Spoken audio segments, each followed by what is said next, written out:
KSJE and the Farmington Public Library present Cuentos Hahne and Tales. Welcome to Cuentos Hahne and Tales.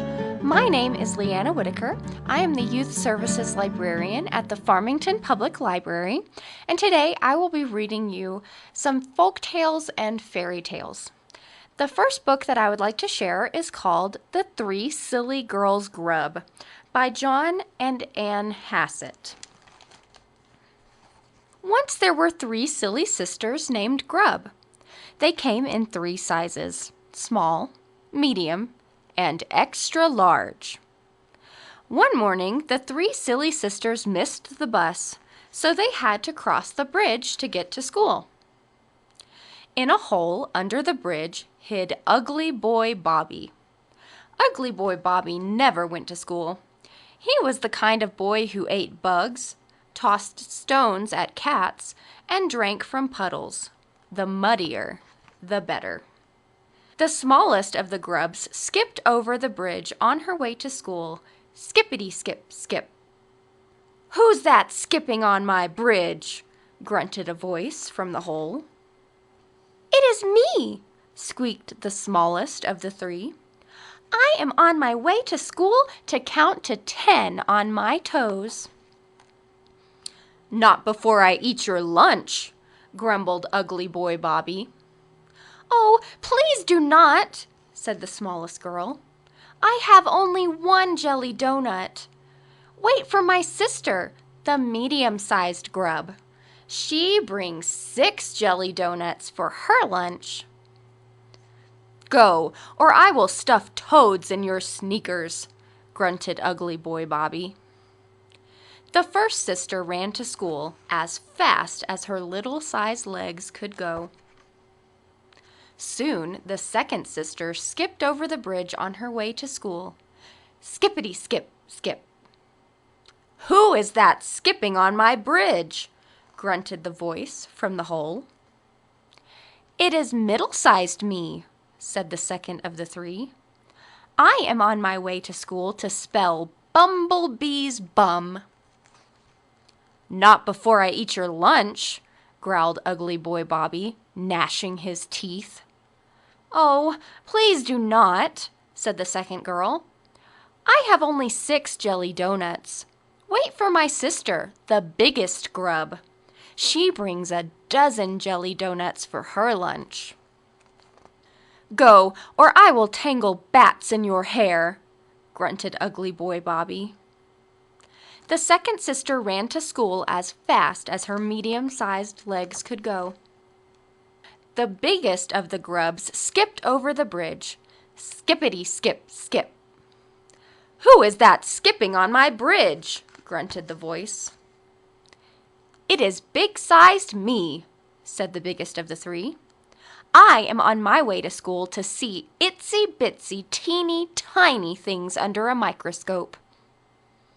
"Not before I eat your dozen jelly donuts," roared Ugly Boy Bobby, smacking his lips. He hauled himself up onto the bridge. He stomped his ugly boy feet. He shook his ugly boy fists. The extra-large girl only grinned. "You may have my dozen jelly donuts," she said. "But first, I will plant a dozen mushy kisses on your little boy nose." The biggest girl puckered up her extra-large-sized lips. Ugly Boy Bobby leaped from the bridge.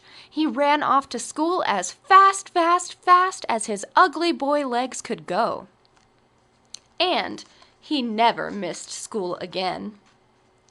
Nowadays, Ugly Boy Bobby is just called Robert. He can count to 10 on his fingers. He can spell Bumblebee's bum. He can see small things under a microscope if he wears his glasses. Spink, spank, spinach. This story is finished. The next story I have to share with you is a version of Rumpelstiltskin. This version is by Paul Galdone, and it is based on the original fairy tale. Once upon a time, there was a poor miller whose only treasure was his beautiful daughter. Now it happened that the miller had to go on an errand to the king. The miller wanted to make himself appear important, so he said, "I have a daughter who can spin straw into gold." "That is a marvelous art," replied the king.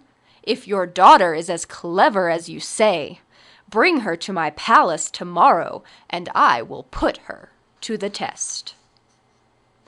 When the king said that, the miller regretted his boast, but he knew he must obey the king's command. As soon as the miller's daughter arrived at the palace, the king took her into a room which was full of straw.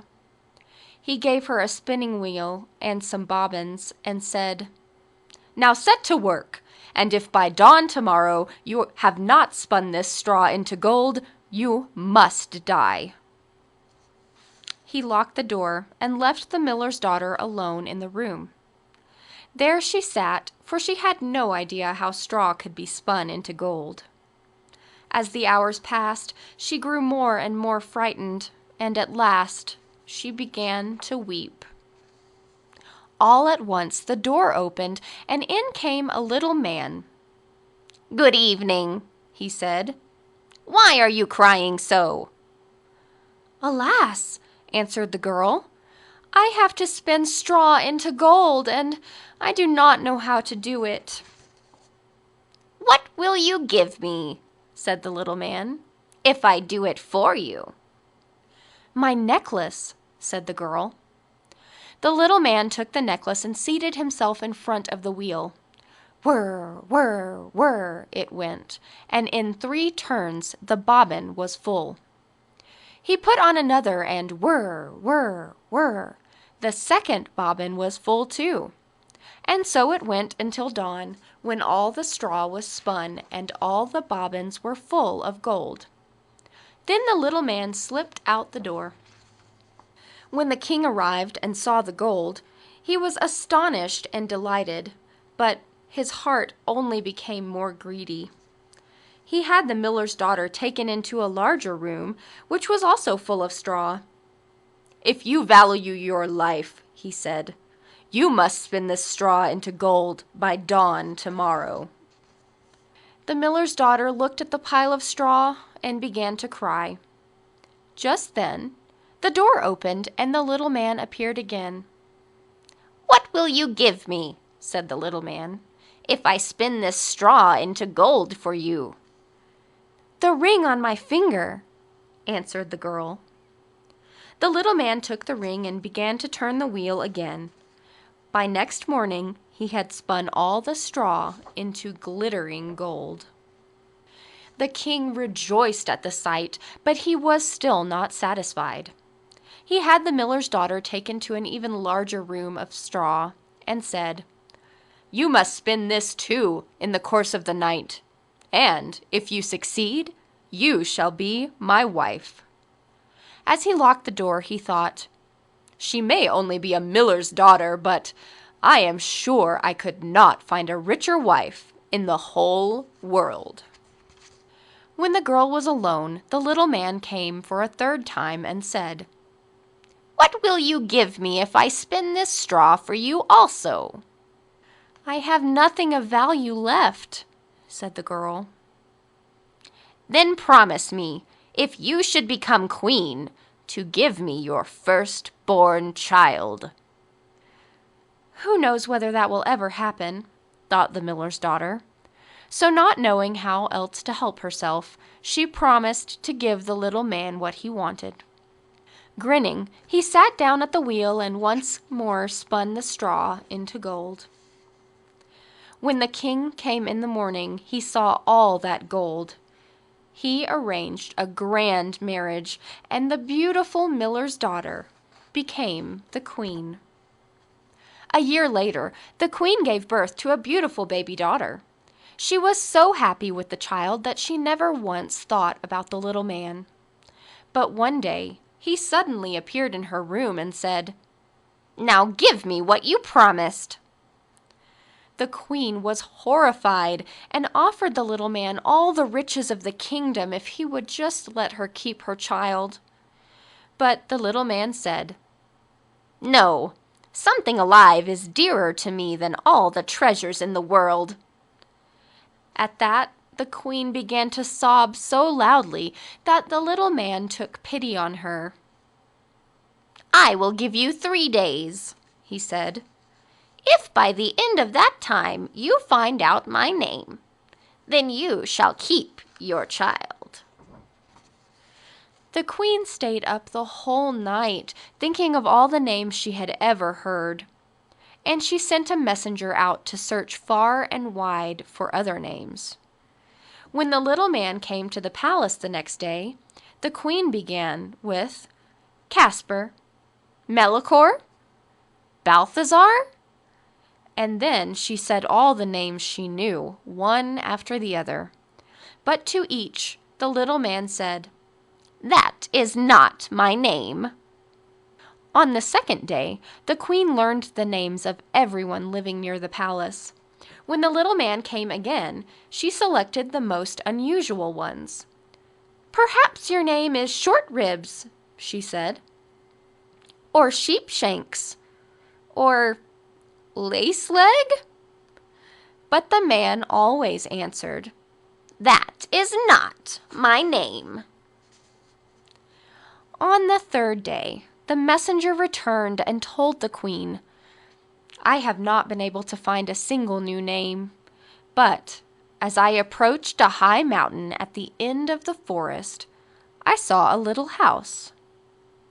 Before the house a fire was burning, and round about the fire was a little man jumping. He hopped first on one leg, and then the other, and shouted, "Today I brew, tomorrow I bake. The next day the queen's young child I'll take. Soon far and wide I will spread the fame that Rumpelstiltskin is my name." How glad the queen was when she heard the messenger's story. She repeated the name Rumpelstiltskin over and over. Soon afterward, the little man came in and asked, "Now, queen, what is my name?" At first she said, "Is it Conrad?" "No." "Is it Harry?" "No." "Then perhaps your name is Rumpelstiltskin?" "The devil told you that! The devil told you that!" cried the little man. In his rage, he stamped his right foot on the ground so hard that he sank to his waist. Then he stamped his left foot so hard that he disappeared from sight. The earth fell in on top of him, and Rumpelstiltskin was never seen again. The end. So that was Rumpelstiltskin by Paul Galdone. And I have one more story that I would like to share with you today. This is called The 3 Swinging Pigs by Vicki Rubin. And it is a reimagining of The 3 Little Pigs and the Big Bad Wolf. Once, and only once, there were 3 pigs who kept perfect rhythm. Satch played sax. Wee, wee, wee. Mo played bass. Don, da-na, don, da-na. And Ella sang scat. Scat, Scooby-Dooby, scat, Scooby-Dooby, skit, scat, skeetle-doo-shoo. The 3 swingin' pigs performed in roadside dives no bigger than a trough, and in dance halls huge enough to hold a herd of cattle. And wherever they played, audiences went wild. But in the Hogland woods there lived a wolf, and he was bad. On a typical wolf day, he ate 6 coach mice, sat down on other people's tuffets, and went around in the most unwolf-like get-ups. "What did you expect?" he said. "I'm a classic fairy tale villain." The wolf was not only the baddest cat to walk the land, he also had the baddest breath in the land. It's no wonder he didn't have any friends. One day, the wolf heard music on the radio. Skit, scat, skidoodle, shoo! The pigs! He had to admit, the tune was catchy. His toes tapped, his claws snapped. He sang along. He couldn't help it. "Stop!" he barked. "I remember what their uncles did to me just because I sneezed on their bungalows. I let them get away, but these three won't." That was the Three Swingin' Pigs with their latest hit. Don't miss the hottest jazz trio ever to hit Hogland tonight at Little Piggy Hall. "At last," said the wolf, "now I can devour the Three Swingin' Pigs with barbecue sauce in front of a live audience. Little Piggy Hall, here I come." The wolf went to buy a ticket. "Sorry, furry fellow, we're all sold out." "But I've got to eat those pigs, meet those pigs. I'm their biggest fan." "Don't be a square, Daddy-O. Don't be uptight. When I get like that, I take a deep breath and count to 10. That's right." "Ah," said the wolf, "how soothing. There's the pigmobile. Feet, don't fail me now." And off the wolf went running. Round midnight he caught up to the pigs as they sipped a cup of Java. That's coffee, black. He was about to pounce when he heard Satch say, "Tomorrow is the big pig gig at the smokehouse. We'll play so loud, we'll blow the house down. They'll love us," he added quickly. "Say, what's that smell?" "Perfect," said the wolf. "I will swallow them in one gulp in front of all of Hogland. Soon those silly swinging swine will be hoof notes in musical history."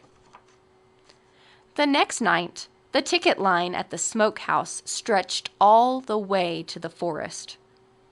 "Stupid pig fans," the wolf snorted. "Ridiculous. I don't want any souvenirs."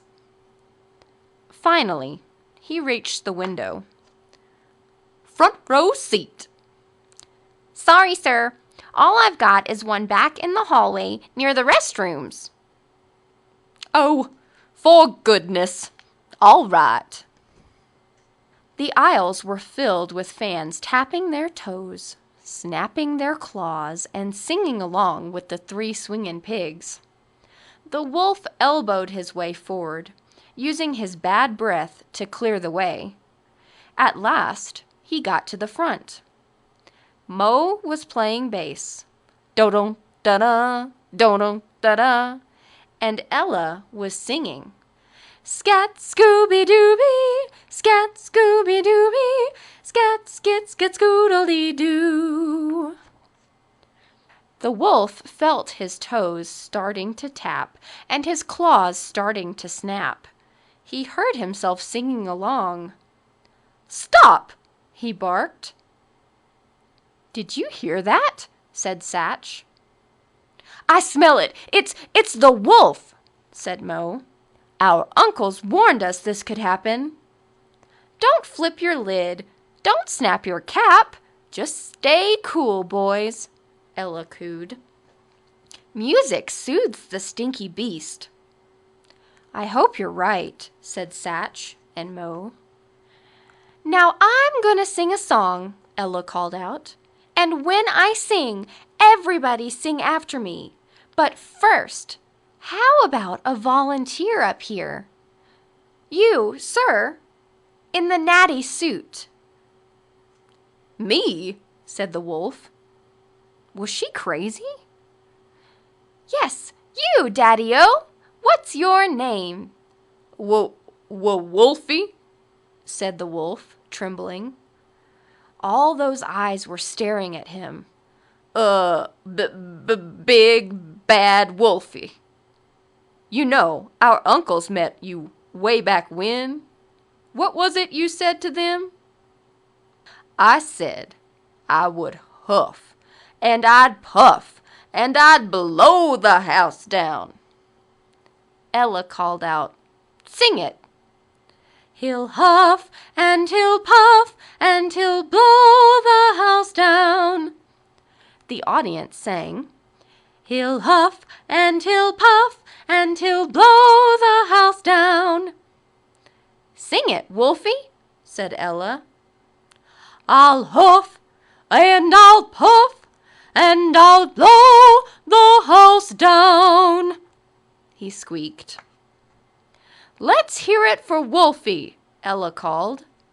The audience mooed and brayed. It stamped and snorted. Yeah, Wolfie! Now, let's see you huff and puff, she said. Wolfie took a deep breath. Ella sang, Scooby-Doo-wah, Scooby-Doo-wah, Satch, please help this old wolf blow. Satch put his sacks into the wolf's open chompers.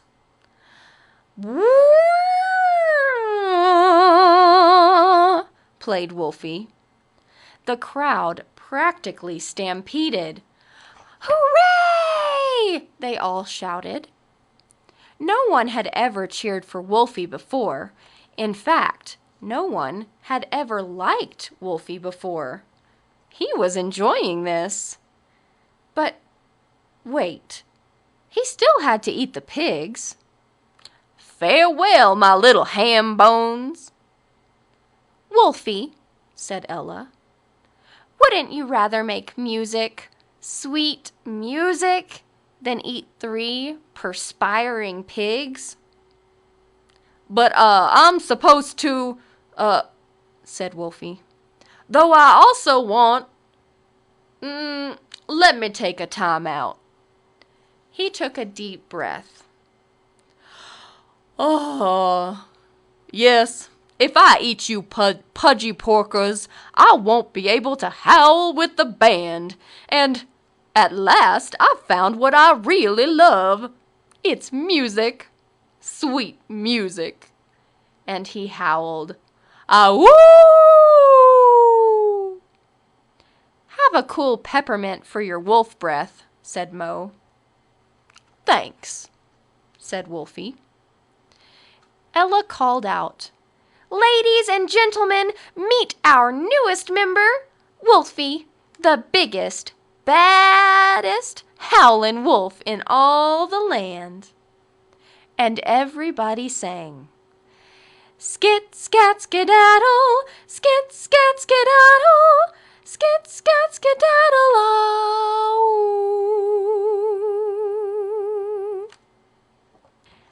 And that is the end of The 3 Swingin' Pigs by Vicki Rubin. We'd like to thank you so much for listening to Cuentos Hahne and Tales. Again, my name is LeAnna Whitaker. I am the Youth Services Librarian at the Farmington Public Library.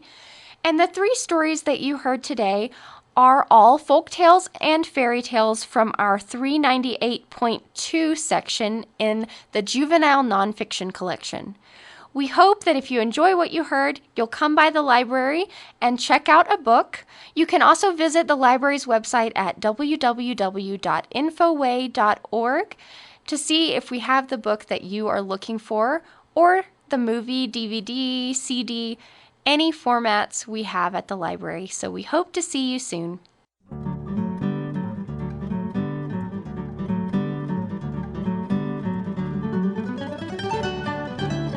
This has been Cuentos Hahne and Tales, presented by the Farmington Public Library and KSJE 90.9 FM.